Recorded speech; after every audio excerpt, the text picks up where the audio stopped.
Welcome back to Off the Bench, Northern Arizona Prep Sports, presented by Rice Accounting and Jackson Hewitt Tax Services and Cottonwood Parks and Recreation, right here on Verde Valley TV and KVNA 104.7 FM. I'm your host, Philip Catafamo. We've got a great show in store for you this week, and we start with 4A conference rankings for soccer and basketball, and we kick things off with boys basketball. Representing the 4A Grand Canyon region, the Coconino Panthers come in at 9 in the 4A conference rankings. They're playing some great basketball right now. Behind them at number 14 is Bradshaw Mountain, who has really been surprising a lot of people in the 4A Grand Canyon region. They sit at number 14 in the conference. And the Prescott Badgers, who are also playing some good basketball, are currently ranked at number 17 in the conference. We move on now to girls basketball. The Flagstaff Eagles, once again, sitting relatively at the top of the conference rankings at number 5. I know Coach Johnson's excited about that, but nipping right at their heels, currently sitting at number 9 are those Coconino Panthers, led by Cassie Schrader in her first season.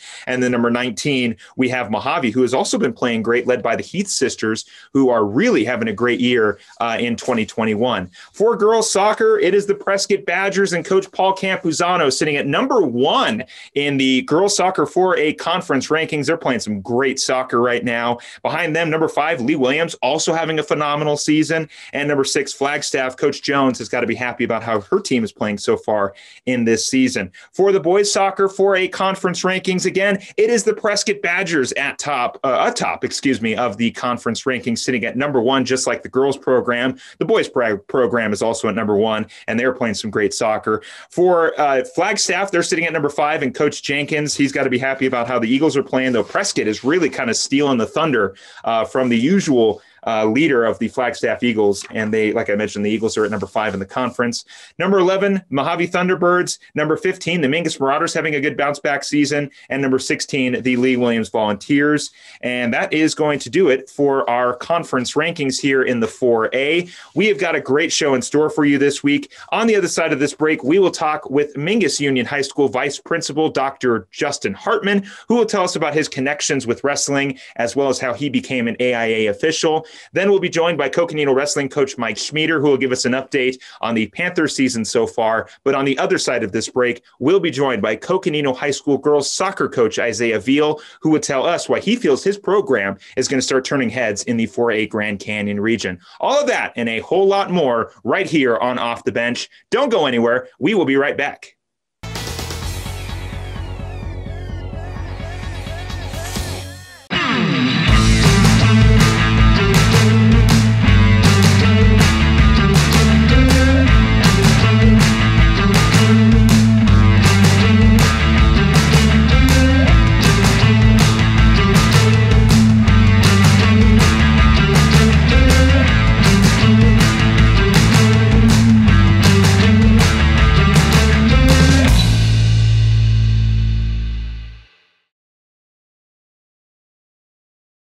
Two things we can count on every year: a new set of tax rules and great weather here in Northern Arizona. Jackson Hewitt Tax Service, locally owned and operated by Lewis Rice since 1997, is here for you all year long. Your neighborhood Jackson Hewitt Tax Office will help you in all of your taxing situations. Electronic filing is always free with your tax preparation at Jackson Hewitt Tax Service. Get more in return. Call 1-800-234-1040 for an office near you.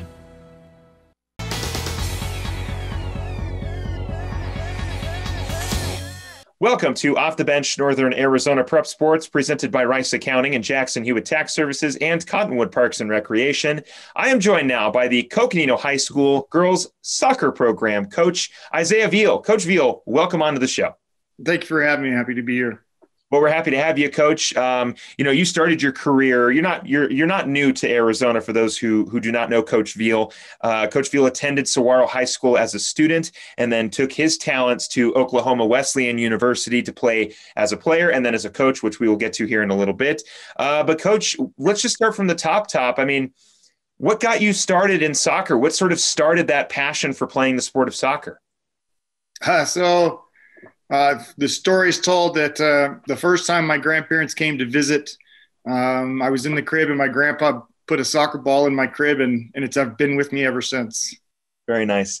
That is pretty cool, and it's clearly has continued to leave an impact on you. As I mentioned, after graduating college at Oklahoma Wesleyan, you spent some time here in Northern Arizona coaching at Sedona Red Rock High School with the Scorpions. 4 years, which included 2 state titles, I believe in 2005 and 2006. So an impressive short tenure over at Sedona High School. But what did you learn, Coach, early on coaching at Sedona Red Rock that kind of prepared you to coach high school sports? I kind of was given a little bit of a head start on that. My dad, the year after I graduated from Saguaro High School, my dad ended up taking the high school head coaching position there with the men's soccer. He was there for 20 plus years. And so every winter when I came home from college, I would step in with him as an assistant. So I had 5 years of assistant coaching with Saguaro High School, even previous to stepping in at Red Rock. Competitive soccer, when you're getting up into the college levels of playing, you have an understanding of the game. I guess for me, I'm a kind of a head guy. And so I always thought about the game a lot, which kind of challenged me in the aspect of coaching. But I guess the biggest thing that it taught me going into Red Rock as a head coach, working with Fawn Duns, who's now up here in Flagstaff, is that the hardest part for me was trying to convert what I had in my brain to be able to communicate that with the players that I had, because it seemed simple in my head, but trying to explain it makes it completely different. But I will say, once you can get past those barriers and the players start to understand, that's where it made the coaching side really fun. Definitely so. And it seems like you had already had some sort of previous coaching experience before you took over the program over at Sedona, as you mentioned, being an assistant coach at Saguaro and helping out your dad as well. So that also kind of a big help for you to sort of step into a high school program and go, okay, I kind of already know how to deal with high school kids, somewhat how to communicate with them, as you mentioned a little bit, sort of getting that sort of mind to paper strategy early on in your career. But you also coached at your alma mater, Oklahoma Wesleyan University, after coaching at Red Rock High School. What attracted you back to Oklahoma Wesleyan? And was there any sort of difficulty in transitioning from high school soccer to college soccer? Yeah, it's completely different. I enjoy the competitive side of things. I try to bring that to the high school level. Obviously at the public schools, the biggest thing is you have the players that you have. And so then we get to figure out, well, how can we teach the players? How can we situate them and organize them in a way that's going to benefit them and the team? The big major difference was so much time trying to recruit and convince girls that your program is worth their 4 years of investment in playing. But then, being able to kind of select players based off of your style of soccer. So, there's a huge difference there. I did appreciate the higher level of commitment that you get from the players at the college level. And we started out as really rough. I got there in July to start the season. Preseason started in August.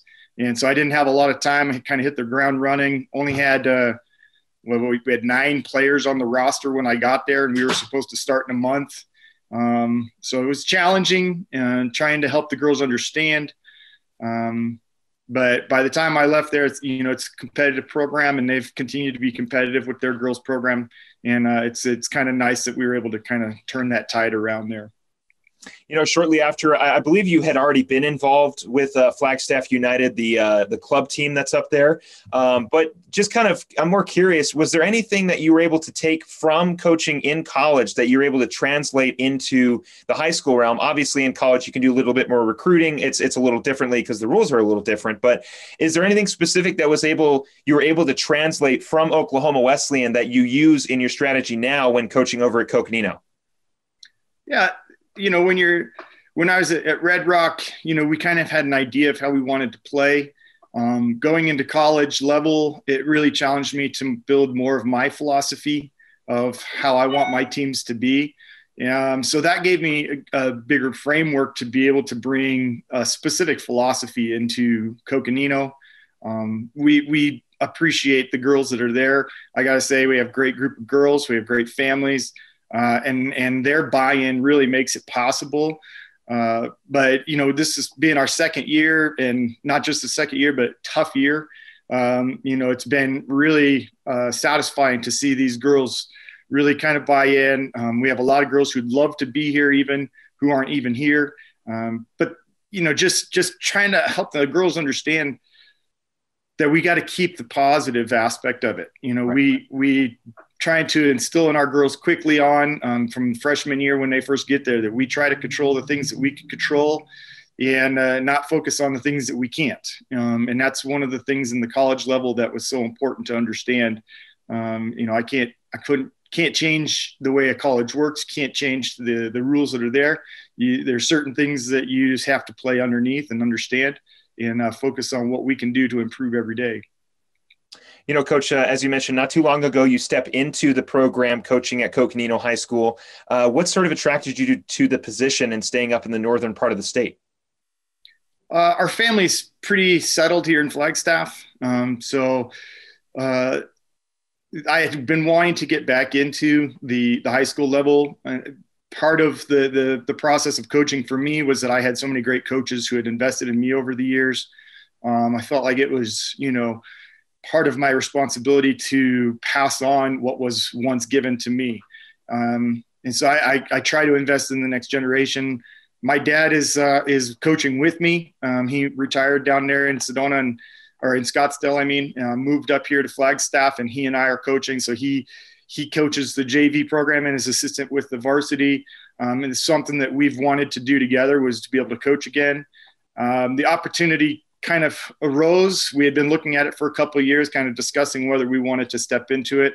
And then when the opportunity arose, we kind of took the steps forward to see if it was a possibility. And I got to say, it's really worked out perfectly. I love being at Coconino, working with Eric Fries as athletic director. The whole staff at Coconino High School has just been awesome and supportive. So I couldn't ask for a better place to be. You talk about coaching alongside your dad. Obviously, you had already had experience coaching at the high school level and at the college level, but sort of transitioning back into that high school role, how nice was it to have your dad there to sort of rely on as not only your junior varsity coach, but also as your assistant coach when you first started at Coco just a couple of years ago? There's different things that we both have that we kind of excel in. He would say he's very much a developmental coach, and so he loves working with players. We've worked with a lot of players, both of us, who we've taken from a very early age to Division I soccer. And so from the standpoint of being able to work with girls and help them to see the little things, so he takes girls on and helps them to understand the game. And then my role, I'm much more of a technical, tactical coach, where I like to help girls understand specific techniques to do something. Yesterday we spent 35 minutes walking through just the tactics of how we want to play, working out cones. This player does this, that player does that, just trying to help get all of the girls on the same page. And so, we bounce off of each other very well. We've been doing this together for 40 years. And so, we know each other. And I appreciate the opportunity I have to coach with him again. As you mentioned earlier, Coach, the start of the season has been a little tough. An overtime loss to Mojave, a 1-0 loss to Prescott. But I will ask, what have you liked from your team so far? It's still very early in the season, not counting Coconino out at all. There's only 2 games in. You've still got a full rest of your schedule left. But what have you liked from your squad so far this season? Man, there isn't much that I don't like. The attitudes of these girls has been spectacular. To go from expecting to start the beginning of December with our tryouts to not even being able to try out for another 3 weeks to, and the girls having to respond to that. So we started in November. We had to obviously adjust our schedule to make sure that we weren't running them into the ground too early. And so we adjusted our schedule to try and keep them engaged. their attitudes have been great. Their efforts have been, excellent. They have worked harder this year than they've ever worked. And I think that, the going up against Lee Williams in that first game, they were able to see some of the progression that they've made. And I think that's kind of built some confidence.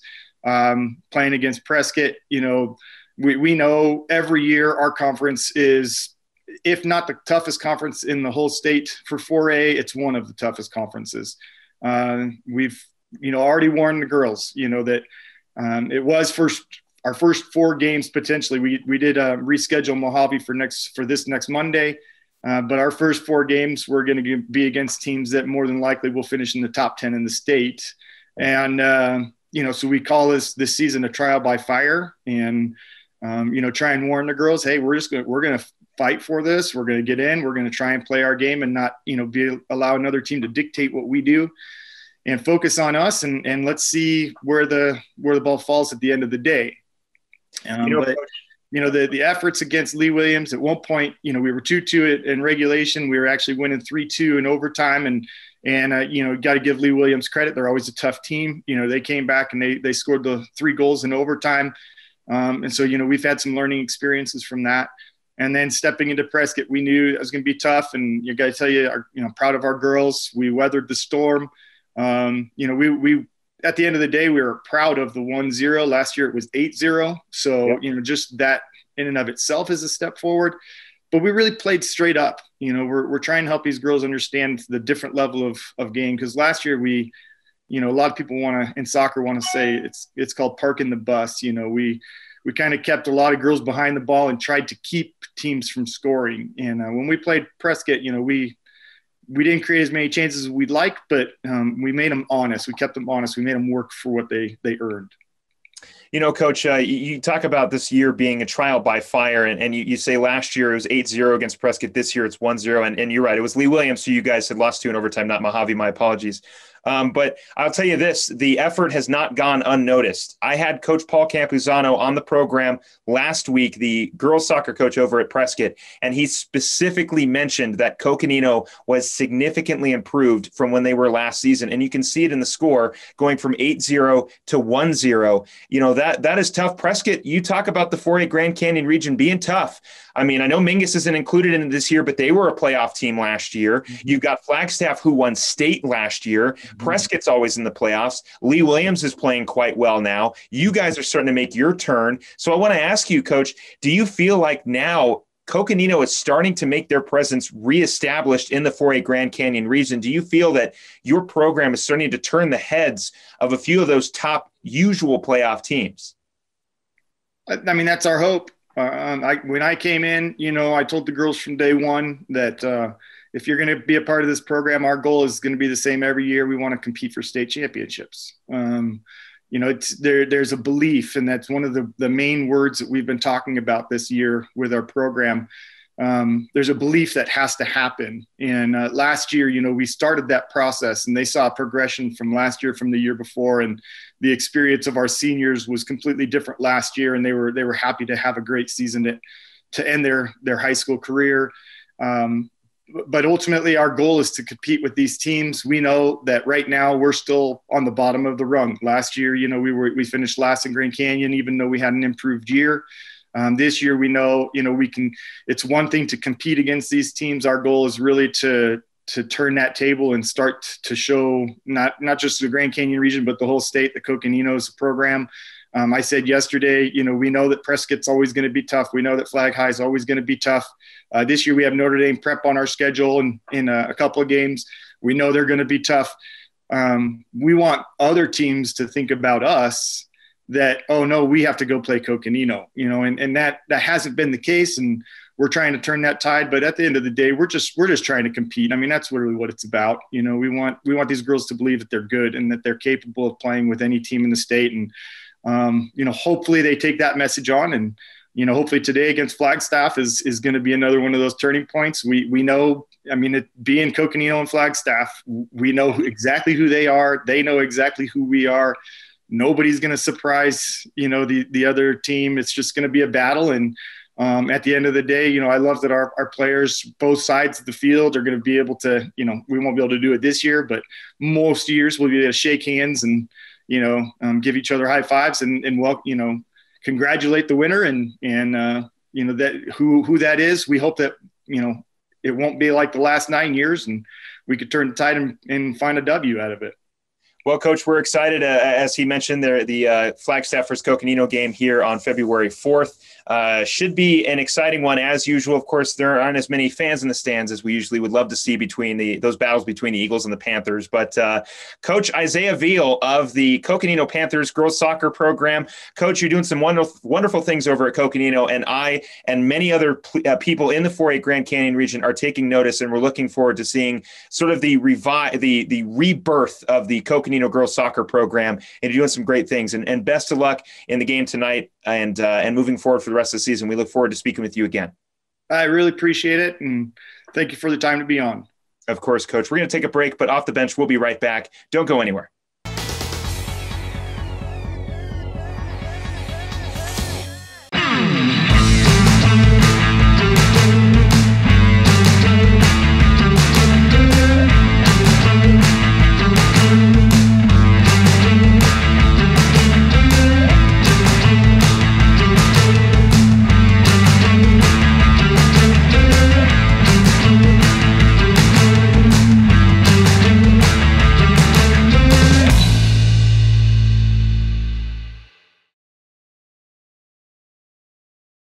Two things we can count on every year: a new set of tax rules and great weather here in northern Arizona. Jackson Hewitt Tax Service, locally owned and operated by Lewis Rice since 1997, is here for you all year long. Your neighborhood Jackson Hewitt Tax Office will help you in all of your taxing situations. Electronic filing is always free with your tax preparation at Jackson Hewitt Tax Service. Get more in return. Call 1-800-234-1040 for an office near you.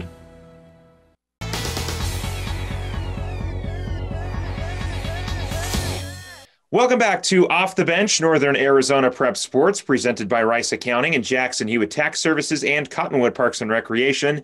I am joined now by Mingus Union High School Vice Principal, Dr. Justin Hartman. Dr. Hartman, welcome on to the program. Thanks for having me. Well, we're happy to have you. You have an extensive career as not only in administrative roles, but also as an educator. You're serving many roles, including starting out as an English teacher, then moving into administration, all in your hometown of Winslow, Arizona. You were the principal at Winslow High School for a very, very long time. A former Bulldog, is now a Mingus Marauder, as Dr. Hartman is now over at Mingus Union High School. You were also an AIA official, which a lot of people may not know unless you watch our wrestling broadcasts on the weekends. Dr. Hartman is usually the official during those wrestling matches. So I want to start out, how did you get started as an AIA official? That's a great question, and it's a lengthy story. Wrestling's been a huge part of my life since I was 4 years old. I grew up on a cattle ranch with a twin brother. Not a whole lot of activities you can do with just two people. So we got into wrestling. My dad was a college wrestler. He was also a AIA official back in the 70s and 80s. After my wrestling career was over, I wanted to stay involved in the sport, so I started officiating in 1997. Ironically enough, my first match, I was called by the area commissioner. The official that was going to do the match had a family emergency. The area commissioner calls me, he goes, "Hey, I just got this little multi-meet. Can you do it for me?" And I said, "Who are the teams involved?" He goes, "Oh, no, I don't even know. Just go do it." So it was in Flagstaff, and it was Tom Wilcash, the Mingus Marauder coach, legendary, one of the best coaches in the history of Arizona wrestling, and a very intimidating figure. So my first experience as an official was with Coach Wilcash, and definitely he wanted to push me as much as he could. So a lot of respect for him. But so, yeah, I've been doing it for a long, long time. I took a break. Actually was the coach at Winslow for 7 years. I was blessed to have a lot of success there. Then when I got into admin, I took a step back from coaching and continued on with my officiating career. So that's good. It's like you just said, it was a way for you to stay close to a sport that you very much loved and had a lot of history connected with. You know, one of the reasons that you had stated in coming over to Mingus in 2019 was you really liked the wrestling program outside of the fact that you loved the campus and the kids that were there. you really enjoyed and admired the wrestling program. What specifically about the wrestling program did you enjoy and admire? Absolutely. So when I narrowed it down to schools, ironically enough, they were all wrestling schools. It was Sunnyside District, it was Mesa District, Apache Junction, and Mingus, and they were all historically powerhouses in wrestling. And so once you're a wrestler, you're always a wrestler. And I've known Clint for some time. I actually enjoyed watching him as a wrestler. And when he took over the program, it wasn't where Mingus wrestling needed to be. Right. And that's not a disrespect to anybody that was coaching before him. And just to watch him bring that tradition back to Mingus from the outside was something that I really admired. And I thought to myself, if I could just be part of that in any way, shape, or form, that would help me be a better person because of being around Coach McKean and Coach Chagoya. So I've known Coach Chagoya for a long, long time. He actually helped me early on in my coaching career. A lot of my success has to do with that man. So it felt like the pieces were coming together, and it was a calling for me to come here. And they very much are coming together. Not only, obviously, now you're more directly involved with the Marauder wrestling program, being the vice principal, and also being the usual AIA official we see on Saturdays during those Marauder meets. But, like you mentioned, Coach McKean very much doing that, bringing back the tradition in Mingus when he took over and continuing that very strong program and rebuilding it back up. Marauders are wrestling really well right now here in 2021. And it has in part to do with Coach McKean and the rest of his staff. And I can see why it brought you here. It's a great wrestling program, and this team is very well coached, and there are a lot of great kids on the squad, and they're fun to watch. Absolutely. I would say we're on a very short list of teams that have a shot at a state title this year. So he's done a phenomenal job since taking the reins again. And I fell in love with the culture of Mingus as well. It's just it's a different place. And so I wanted my daughters, they're really good swimmers, and they wanted to be part of the Mingus swim team. So, there's just so many things about this community, about this school that we fell in love with.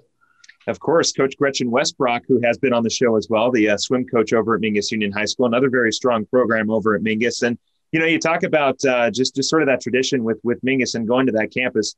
You do kind of feel that tradition when you go to Mingus. When I came to the area back in 2019 as well, a little bit after you did, Jackie Bessler was one of the ones who sort of told me about the history of Mingus and a lot of the traditions and how, the football team operated and how the rest of the programs operated, more specifically, obviously the football team. But you do very much feel that tradition and that passion at Mingus. You can see the banners on the walls. You can see all the trophies in the case. This is a school that has an extensive history, and you really do want to be a part of it once you step on campus.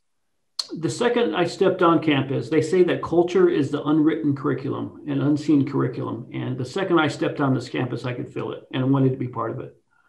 So getting back now to you being an AIA official, do you, obviously you do and are the AIA official here for wrestling. And I know you're not the only one, but you are the one that we usually see. Sure. Do you officiate any other styles of wrestling? I do, actually. I am happy to say I'm an NCAA official. Oh. So I've been doing that for a couple of years. I travel outside the state and officiate up in Wyoming and Colorado. Also I officiate in Las Vegas, some of the bigger tournaments. So officiating is a big part of my life. And if you ask my wife, it's too much of my life. So.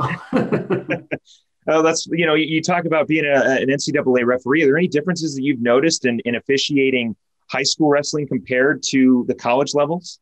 Funny enough, people ask me that question a lot. And I also do some junior high from time to time. And when I tell people I'm an NCAA official, they talk to me about how difficult that might be. But ironically enough, it's probably the easiest style to officiate because of the skill level of the athletes. So, there are some differences, of course, but a lot of times high school matches, junior high matches are more difficult to officiate than an NCAA match. I would bet so. I would assume there would be more technical fouls on the side of the lower levels. So, your junior highs and your high schools, whereas at the college ranks, these guys have been wrestling in club. They've been wrestling since they were little kids. They've, adopted the sport very early on and kind of, can limit a lot of those mistakes that you might see in the lower levels, or at least that would be my assumption. I don't know if you can speak to sort of maybe it's easier to officiate at the higher levels compared to the high school and middle school, or are they all just kind of different in their own way? I would say you just nailed it. I'd say there's a lot more pressure, of course, especially if you're doing an NCAA match and you have two ranked wrestlers going at it, and the winner of that match, it really has some ramifications on how the season's going to continue with the rankings and bracketing. But you're exactly right. As far as technical violations, fouls, things like that, you really don't see too many of that in college wrestling. Sometimes in junior high matches, it's like you're officiating two potato bugs rolling around. It seems like you're throwing up points every couple seconds. So no, you're exactly right with that. You talk about traveling as an NCAA official. Do you travel at all as an AIA official? Do you go to any other schools in the county to officiate wrestling, or even throughout the state? I see you're nodding. So the answer is, it seems like it's yes. Yes. So in a non-pandemic year, I travel quite a bit. I would say that I'm officiating every weekend during the season at an invitational. I also do a couple California tournaments, not this year, like I said, some Las Vegas tournaments, but I would travel every weekend. This year, I'd like to stay on this side. I made the request that I kind of stay on this side of the mountain. So the AIA's honored that. I do a lot of Yavapai County matches. A state tournament will be coming up, and I anticipate that I'll get a nod for that as well. So you kind of get a chance to jump around the 4A Grand Canyon region and go take a look at some of the schools and some of the other programs here in Northern Arizona, which is, it's got to be pretty nice to get an opportunity to see, okay, Mingus does this well, but Bradshaw does this well. And then you've got Preston, you've got a couple of the other schools here. And it must be quite interesting to get an opportunity to see everybody. I'm just a huge fan in general. So anytime I get to see any wrestling, I appreciate it. I try to stay very professional and there not be a conflict. There's been many times after a wrestling match that I want to call Coach McKean and say, hey, this is what I just saw, look out for. But we try to keep things very professional. With the way that things are now and with the telecast, like the great organizations you work for, but you can do a lot of recruiting during the pandemic year. In a non-traditional year, it's tough to get tape on wrestlers. It's tough to go find that time to go and scout. But with Facebook Live and YouTube, it's been easy for coaches to really scout their competition this year. Yeah, very much so. I did have, I believe it was one of the basketball coaches or possibly one of the wrestling coaches who I had on the show before that had told me, they're like, oh yeah, well, it was Coach Moran. It was Coach Mike Moran of Coconino boys basketball. He had told me, yeah, we watched the broadcast and we got to see Mingus play. That was kind of the only scouting that they were able to do on the team. And we broadcast the boys basketball games, not to throw a plug in here, but you can watch the boys basketball games, the JV girls and varsity girls basketball games, and the wrestling matches right here on Verde Valley TV during their home games, not the away. But yeah, very much so. You probably will see if your team can, if you travel somewhere that's broadcasting the game, or if your team happens to have broadcasters, that could be a very good tool for NCAA recruiters or even just opposing coaches to go, okay, we've got footage of these teams, we've got footage of these players because they're on Verde Valley TV or they're on wherever else. So yeah, there is kind of a weird benefit to us having broadcasted the Mingus games. Some of the tradition behind Coach Chigoya, and I hope that he listens to this, is that even way back in the day of VHS, he would find a way to get tape on somebody. And so I remember when I was coaching, I would throw a name out there, and within 2 or 3 days, I would magically have a VHS tape arrive at my house. And he is so good at breaking down film and coming up with game plans. So, he's loving the moment right now because, before I even get a chance to say, hey, you may want to take a look at this YouTube live from last night over at Bradshaw Mountain, he's already broken it down. So, well, I guess good coaches find a way, and great ones really find a way. So, I can't really speak to the magic of Coach Segoya, but more specifically with you as an AIA official. Again, we were speaking with Vice Principal over at Mingus Union High School. That is Dr. Justin Hartman. You mentioned officiating wrestling. We usually see you out on the mat on Saturdays, and there's one thing that we always kind of key in on whenever you're officiating, and it's what I have dubbed the Hartman slide. Now, if you ever watch Dr. Hartman as an AIA official, he does this, especially when the guys are on the mat. And I know that you do this because you want to see if the shoulder's pinned, you're looking for technical stuff, you're looking for points, but it's kind of like watching like a beach, like a whale kind of get onto the beach, and it's just kind of like a nice little slide onto the mat. Is that something the AIA taught you, or is that something that you've developed? Is it just a good way for you to kind of get that low angle to see where the shoulder is? Well, with the pandemic, I think the analogy of a whale sliding across the mat is pretty accurate. So that's not what I meant. I know, absolutely. I always tell my wife as she watches the broadcast, the 15 pounds added on by the camera. But you really develop your own personal style as an official. You really do. As I stated earlier, I have an identical twin brother. He's also an NCAA official. He officiates AIA wrestling. He was here at our tournament last year. And people were just, oh my gosh, because we are identical twins. And what you said, the Hartman slide, but there is kind of a Hartman style that we both kind of adopted. It brings a little bit of excitement, especially in a very close match. It's fun to watch.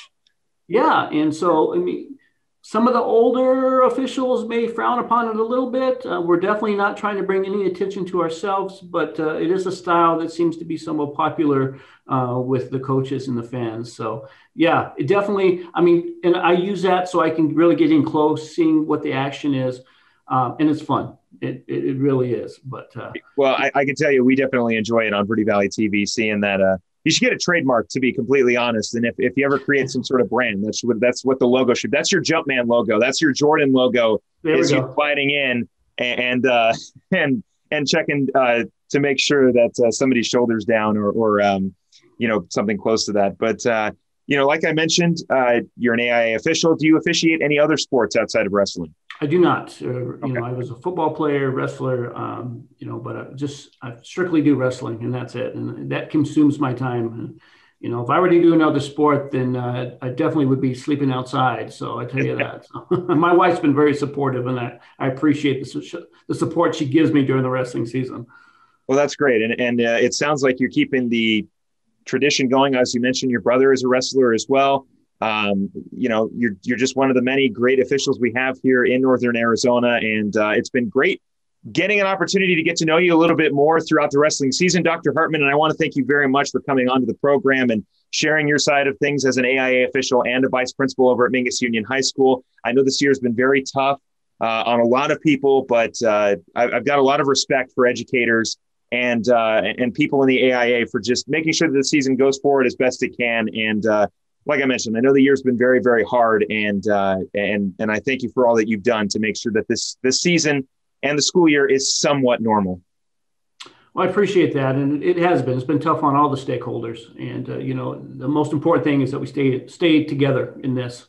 But I do want to do a quick little plug for you guys. I know I mentioned this to you, but it's amazing what you guys do for Mingus Union and the way that we're able to enjoy the games. And I told you this before, that my mother, she grabbed me and said, you make sure you tell them what a great job they're doing. And she's lived in Winslow. But now that I'm over at Mingus, she's not a Winslow Bulldog. She considers herself a Mingus Marauder, but she watched every football game. So it's just amazing what you guys do. So we appreciate you.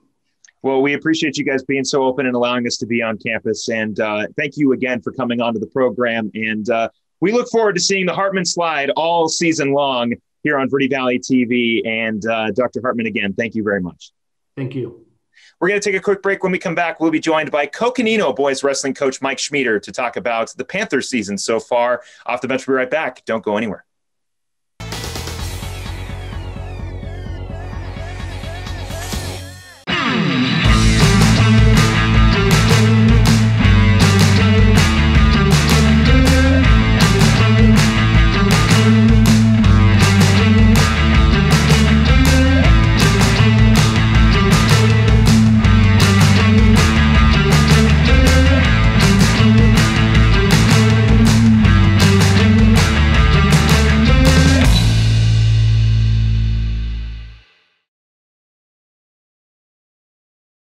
two things we can count on every year: a new set of tax rules and great weather here in northern Arizona. Jackson Hewitt Tax Service, locally owned and operated by Lewis Rice since 1997, is here for you all year long. Your neighborhood Jackson Hewitt Tax Office will help you in all of your taxing situations. Electronic filing is always free with your tax preparation at Jackson Hewitt Tax Service. Get more in return. Call 1-800-234-1040 for an office near you.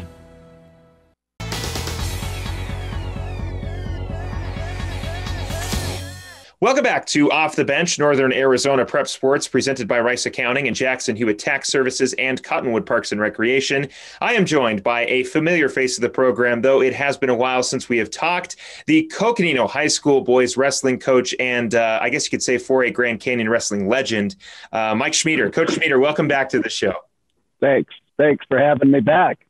Well, we're happy to have you back. You are a wealth of knowledge regarding wrestling in the 4A Grand Canyon region. You've been a part of this Northern Arizona wrestling scene for a very, very long time, and you're not going to stop anytime soon. So we got to get you while we got you, Coach. First and foremost, the Panthers start out the season, big victory against AZ College Prep. One of the big highlights of that was Reed Merrill having a 29-second pin in that match. What does in a performance like that mean for the rest of the tempo for the season? How does something like that set the tempo for the rest of the season is a much better way to ask that question. Well, it's a great boost to the team and the kids. And, Reed Merrill being a sophomore who really endured a lot of poundings last year as a freshman on varsity, it was nice to see him go out there confident and get after the Arizona College Prep kid. The Arizona College Prep kid looked physically very daunting. I mean, he's a well put together kid, and Reed went out there and executed on some technique that we work on in the room, and it really fired up the rest of the team. And I think it's just a good message when, he does something that's really evident of what we're practicing in the room and nailing a kid who looks pretty frightening. So it was huge. Yeah, definitely so. A very David versus Goliath kind of matchup. And this time, as usual, David gets the victory against Goliath. But no, it's got to be great to set the tempo like that. You get a 29-second pin, probably one of the faster pins that really any of us have seen before. Maybe not you. You've been around wrestling for a long time. But, it is a great way to start off the season because that translated into another victory against Chino Valley. What did you like from your team in that one? I just really liked the way that we came out and wrestled tough against Chino. Chino is, a really good program, and those kids are hard-nosed and good wrestlers. And, we came into their gym and, really wrestled well. Just didn't get affected by the environment. And just started right from the beginning. We lost a match where we were right in the thick of things. We got caught on our back at 106 pounds. But it was a match where we were wrestling well and good energy. So that was a good way to start. Then our little 113 pounder, he's a freshman that didn't know he was going to get the varsity nod until just minutes before we started the match. And he went out there and just wrestled really well. So, I mean, we started off well and kept it rolling and finished well. Coach, obviously Chino Valley wrestles in the 3A region, in the 3A conference.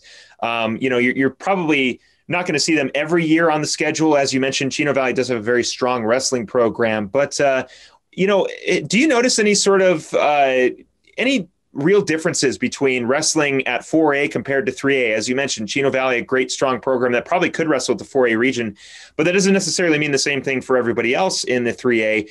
Do you notice any kind of differences between the talent level from the 3A to the 4A?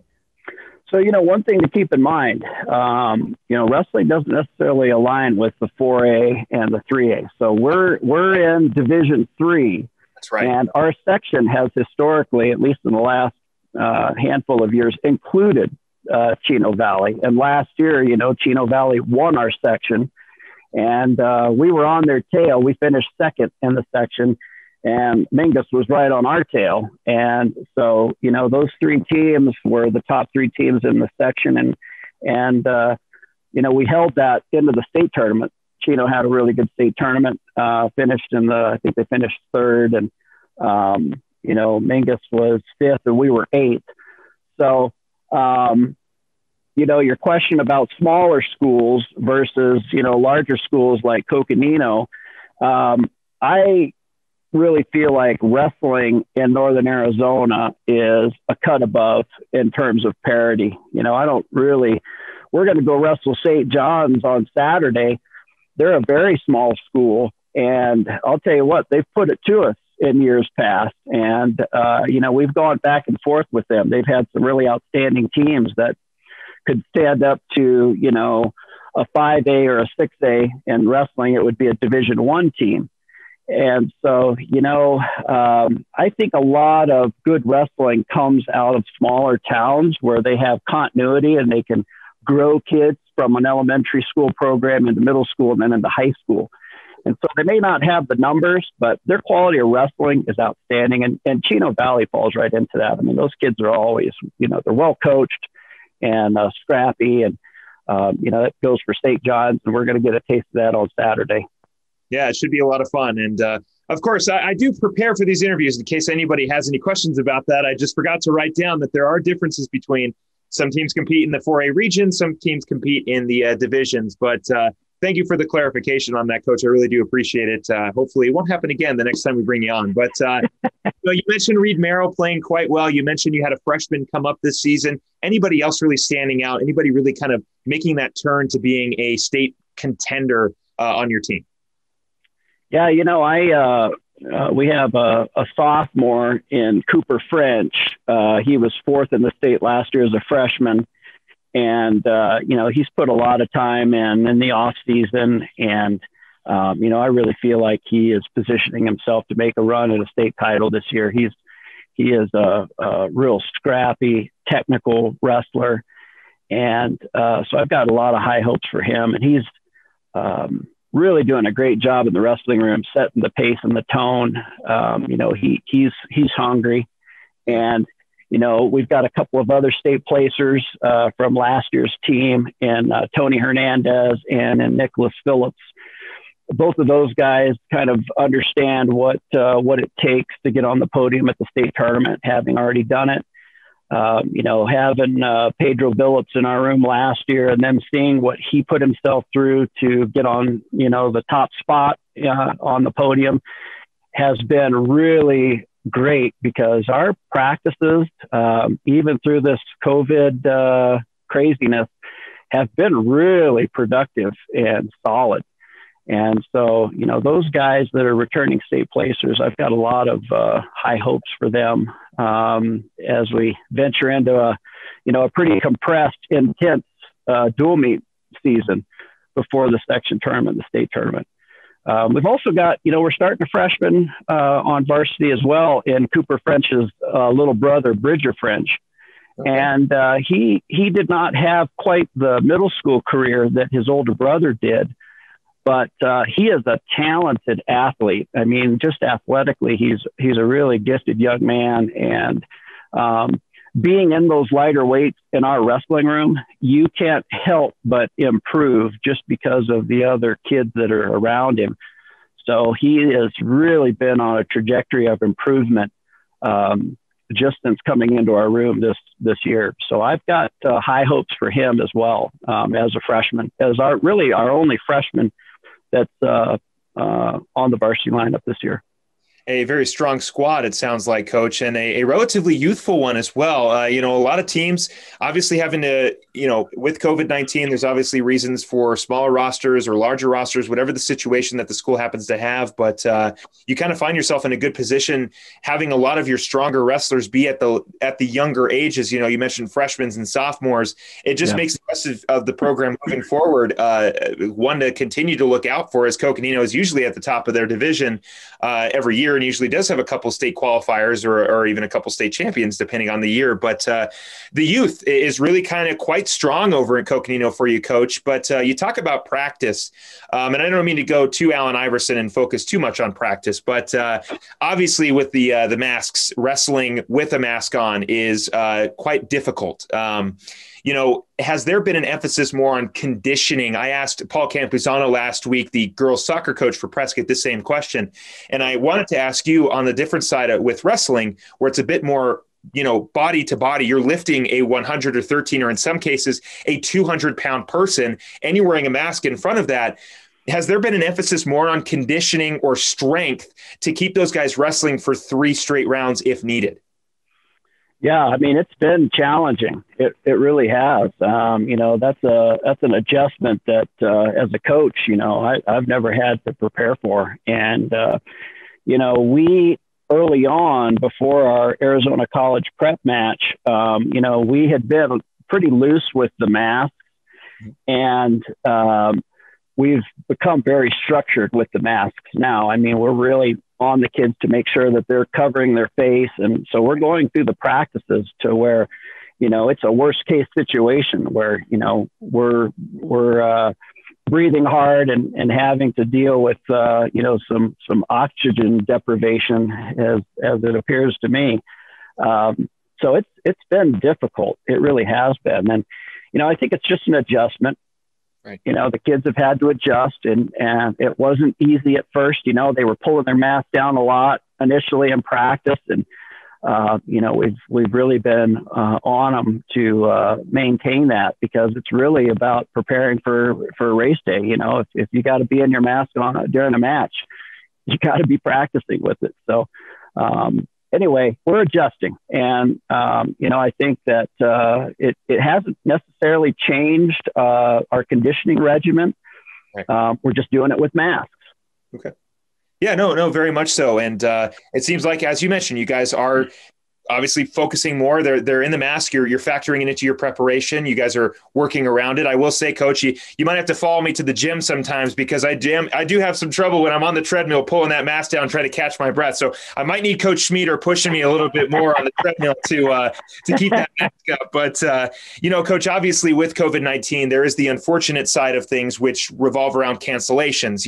We have seen a couple games get canceled due to the recent storms. We have seen cancellations, unfortunately, due to COVID or sickness, whatever it may be. But, with that, you do run into the possibility of rescheduling matches for later in the season and sort of loading up that bottom half of your season where it went, hey, the last week of the season, we only had 2 matches or 2 meets scheduled, but because of COVID, now we have 5. So are you at all concerned that you could run into that possibility of scheduling multiple matches at the end of the season due to unforeseen circumstances? Yeah, for sure. I mean, as you alluded to, we had a couple of cancellations last week due to weather, another cancellation due to injury and sickness. And so it is happening. They're stacking up, and, it is going to be a problem. Right now we're faced with wrestling 3 times a week until the section tournament, essentially. And,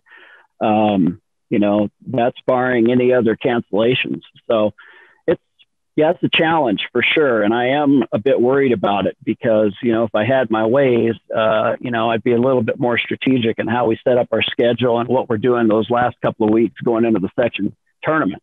But, as I keep telling the wrestlers, this year is all about adjustment, and it's not going to be, a typical year. And so you guys have got to just be prepared mentally for adjusting on the fly. We may not wrestle tomorrow because of, a circumstance out of our control. So, right. You know what?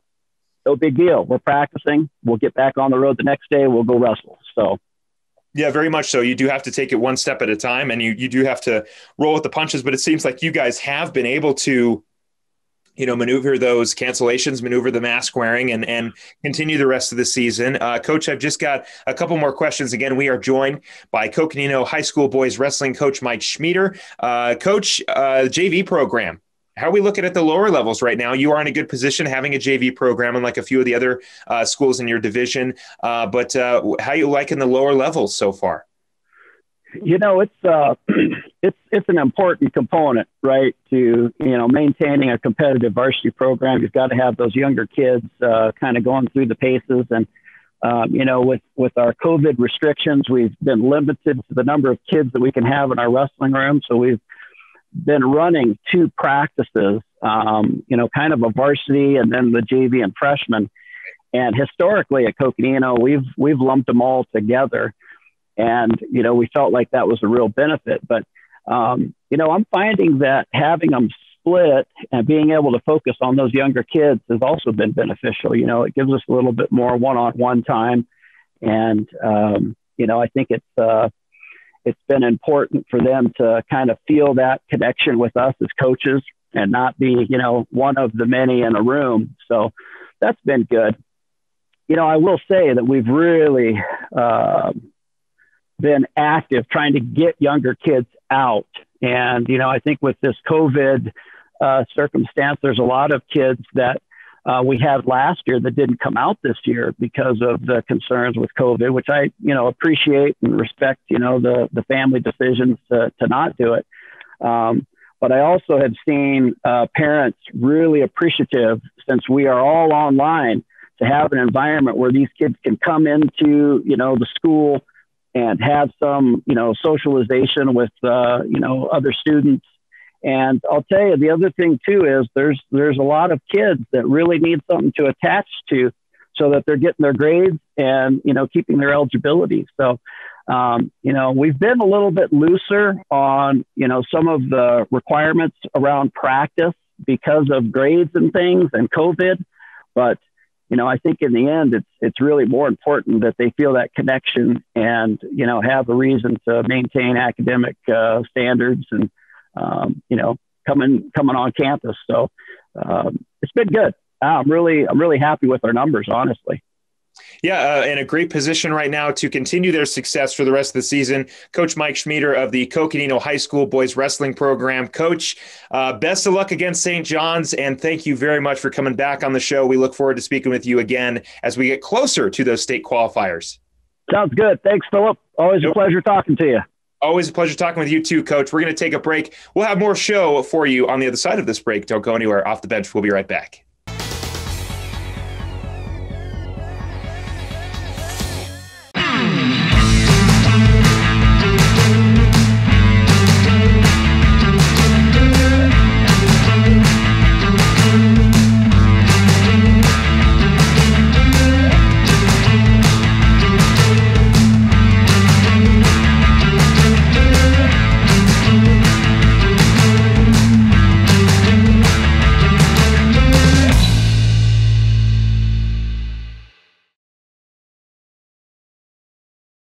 Two things we can count on every year: a new set of tax rules and great weather here in northern Arizona. Jackson Hewitt Tax Service, locally owned and operated by Lewis Rice since 1997, is here for you all year long. Your neighborhood Jackson Hewitt Tax Office will help you in all of your taxing situations. Electronic filing is always free with your tax preparation at Jackson Hewitt Tax Service. Get more in return. Call 1-800-234-1040 for an office near you.